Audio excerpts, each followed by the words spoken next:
रसिक हो, आपण निसर्गाच्या सान्निध्यात आलेलो आहोत। हे शुक नदीचं पात्र आहे। शुक नदीवरती मी याआधी व्हिडिओ बनवलेले आहेत आणि आता हा निसर्ग पाहून मला एक कविता सुचलेली आहे आणि या नदीच्या पात्रातच मी ती आता सादर करण्याचा प्रयत्न करतोय।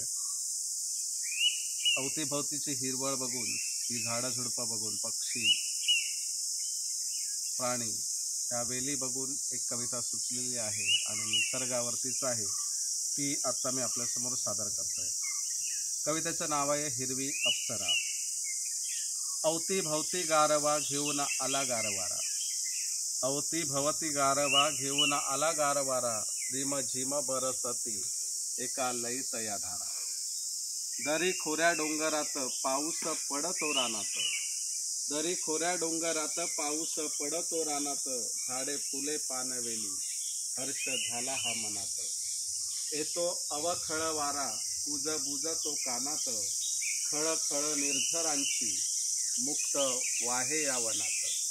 पक्षी विहरती मस्त पावसाचे गीत गात, हळू वार वाऱ्यासंगे डोले गवताची पात।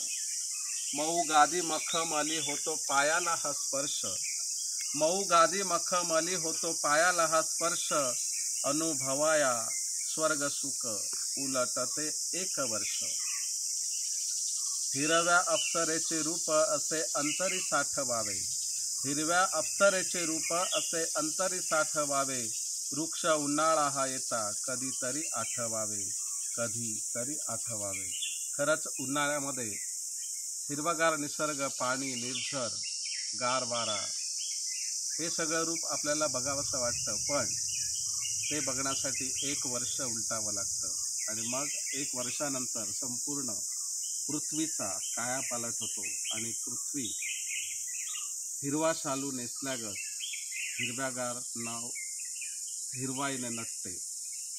आणि अशाच या हिरवाईमध्ये कवी म्हणाला निसर्ग कविता सुचतात आणि त्याच कविता मी आपणासमोर सादर करत असतो। अशा या निसर्ग कविता आपल्यास आवडल्यास या चॅनलला सबस्क्राईब करा, शेअर करा आणि लाईक करा। धन्यवाद।